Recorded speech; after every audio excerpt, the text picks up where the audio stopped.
नमस्कार दोस्तों, मैं अंकुर उपाध्याय स्वागत करता हूं आप सभी का एक बार फिर से अपनी नई वीडियो में। ग्लोबल ट्रिगर्स दोबारा से मार्केट के सामने आ गए हैं। बाजार की बात करें तो निफ्टी पे 100 पॉइंट नीचे है। दोस्तों एक चीज क्लियर करना चाहूंगा, बाजार कोई नीचे नहीं है, बाजार एक कंसोलिडेशन फेज में है और ये अच्छी बात है मार्केट के लिए। कंसोलिडेशन के बाद दो चीजें होती हैं, या तो ऊपर की तरफ ब्रेकआउट या नीचे की तरफ ब्रेकडाउन, इससे ज्यादा कुछ नहीं होता। आपको चांसेस किधर के लग रहे हैं ये आपको पता चलता है आपकी पोर्टफोलियो से, मार्केट चर्निंग से, क्योंकि मार्केट ऊपर से कुछ दिखता है लेकिन होता कुछ और है। आप नोटिस करना 2024 के जैन से लेकर जून तक निफ्टी लाइफ हाई पे लाइफ हाई लगा रहा था, लेकिन सबका पैसा टूटना शुरू हो गया था। वो बहुत पुरानी बात हो गई, छोड़ता हूं। अभी जब ये वॉर शुरू हुई थी 27 फरवरी, उससे पहले निफ्टी 26,300 पे था। ठीक है, लाइफ हाई लगाया था ना निफ्टी ने। जब हम लोग कह रहे थे यार निफ्टी तो भाग रहा है, लाइफ हाई लगा रहा है, लेकिन पैसा तो बन ही नहीं रहा।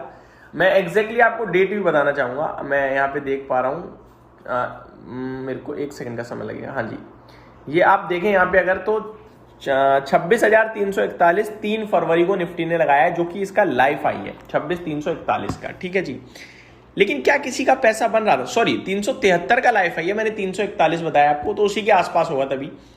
क्या किसी का पैसा बन रहा था? नहीं बन रहा था, टूट रहा था। तो मार्केट इंटरनली वीक था। करंट सिचुएशन में निफ्टी लाइफ हाई पे नहीं है, बीच बीच में ऊपर जा रहा है, नीचे आ रहा है, ऊपर जा रहा है, नीचे आ रहा है। बीते 8-10 दिन से तो यही देख रहा हूं मैं। लेकिन आपका हमारा पैसा धीरे धीरे ऊपर बन रहा है। क्यों? आप मिड कैप इंडेक्स पे नजर डालिए, ये लाइफ हाई पे खड़ा है। ठीक है, लाइफ हाई इसे कहते हैं। आप स्मॉल कैप इंडेक्स पर नजर डालिए, ये भी हाईज पे ही खड़ा है, बस ये लाइफ हाई पे नहीं है। 1000 पॉइंट दूर है अपने लाइफ हाई से, 1900 पॉइंट, लेकिन ऊपर ही आ गया है बीते कुछ लेवल्स के हिसाब से। तो मार्केट इंटरनली स्ट्रेंथ शो कर रहा है, तो कंसोलिडेशन का ब्रेकआउट होगा, इसके चांसेस ज्यादा हैं। अब ट्रिगर की बात करूं अगर मैं, तो जो यूएस ईरान का विवाद है, जिसकी वजह से ये मार्केट नीचे आया था, अब ऊपर रिकवर कर रहा है, जिसमें ब्रॉडर मार्केट ज्यादा रिकवर कर रहा है। वो टोटल आउटकम अगर आप देखो तो डील के चांसेस बढ़ रहे हैं, ना कि समस्या के। अब समस्या तो है ही स्क्रीन पे, लेकिन डील के चांसेस बढ़ते जा रहे हैं। अब डील होगी नहीं होगी किसी को नहीं पता, क्योंकि दोनों एक पॉइंट पे नहीं आ रहे हैं। बट परेशानी खत्म ये है कि दोनों जंग नहीं कर रहे हैं। उसने ब्लॉक स्ट्रेट ऑफ हॉर्मोज कर रखा है, उन्होंने नेवल ब्लॉकेड कर रखा है, दैट्स इट। ये कह रहा है कि भाई आप खोल दो, ये कह रहा है कि आप सारी चीजें सही कर दो, ये भी कह रहा है आप डील कर लो एक बार में पूरी। तो मामला एक पॉइंट पे नहीं आ रहा है, लेकिन फ्रेश नेगेटिव डेवलपमेंट्स रुके हुए हैं और ये चीज बाजार को अच्छी लग रही है। कच्चा तेल देखें तो $101 $2 पे है। तो कच्चा तेल भी अब ऐसा नहीं है कि $110 जा रहा है, लेकिन अभी नेगेटिव है, ऐसा सस्ता नहीं है कच्चा तेल। $100, हम 65 के आदी हो चुके थे, अभी हम $100 पे कर रहे हैं, 50% ज्यादा पे कर रहे हैं। तो नेगेटिव तो है, बट चांसेस है कि शायद धीरे धीरे नीचे गिरेगा, और इसीलिए मार्केट पॉजिटिव है। तो आपको पॉजिटिव रह के ज्यादा मिलेगा, नेगेटिव रह के नहीं मिलेगा। आप ये सोचो अभी मैं बेच दे रहा हूं, जंग बढ़ेगी और नीचे गिरेगा तब ले लूंगा, तो ये चांसेस बहुत कम है। ये सही डिसीजन है, अभी ले लो, अगर गिर जाए किस्मत से तो और ले लेना, ये सबसे बेस्ट डिसीजन है। अब अगला ट्रिगर क्या बाजार के लिए बनने वाला है? यूएस के प्रेसिडेंट ट्रंप और चाइना के प्रेसिडेंट जी जिनपिंग की मुलाकात। अब ये सबके रडार पे है। 14-15 मई को आई थिंक ये मुलाकात चाइना में है, प्रेसिडेंट ट्रंप जाएंगे। और प्रेसिडेंट ट्रंप ने कहा है कि इस मुलाकात से पहले ईरान के साथ डील आ जानी चाहिए। अब देखो आएगी नहीं आएगी, लेकिन ये जरूर है कि ये बड़ी इंपॉर्टेंट है। ईरान वॉर में dominate the first US presidential visit to China since 2017। US businesses delegation may be smaller than those other countries have brought to China recently, according to source। तो कहने वाली बात यह है कि इस 14-15 को यह एग्जैक्टली अगर देखा जाए तो, कि अब इस मीटिंग से पहले डील आएगी या नहीं आएगी।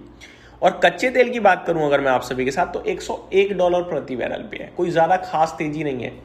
तो आपको ना मार्केट में आप कह रहे हो यार 100 पॉइंट गिर गया, 150 पॉइंट गिर गया, 200 पॉइंट गिर गया। अब ये देखो हो क्या रहा है, 24,000 तक गिर के आते हो आप, फिर 24,000 से बढ़ जाते हो, फिर गिर जाते हो।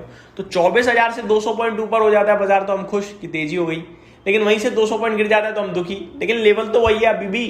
तो कुछ हो नहीं रहा है, ढोल की तरह इधर उधर हो रहा है बस, जिस बीच में मार्केट आपका ऊपर जा रहा है क्योंकि स्टॉक स्पेसिफिक एक्शन पॉजिटिव हो रहा है।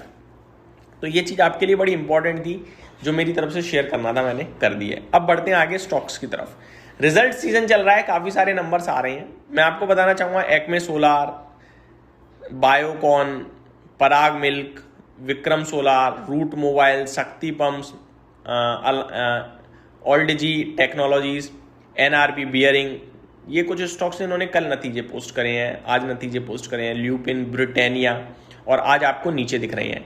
मैं सिर्फ इतना बोलना चाहूंगा, किसी के पास जो स्टॉक्स हैं आप होल्ड कीजिएगा अगर अच्छी कंपनी है। अब जैसे ब्रिटानिया है, इसके नंबर्स अगर आप देखो ना तो कुछ ऐसे नहीं है कि डैमेज टाइप थे, लेकिन अनुमान से थोड़े वीक रह गए, इसकी वजह से गिर रहा है। बट ब्रिटानिया को आपको पता होना चाहिए कि एफएमसीजी में अच्छा चल रहा है इस समय तो ब्रिटानिया घटने पे अपॉर्चुनिटी क्रिएट करेगा, होल्ड करना है मतलब। तो अच्छी क्वालिटी के शेयर्स पे ध्यान दीजिए, नंबर्स बहुत इंपॉर्टेंट है और वैल्यूएशंस बहुत इंपॉर्टेंट है। ये दो चीज आप जरूर रखिए अपने ध्यान में निवेश करने से पहले।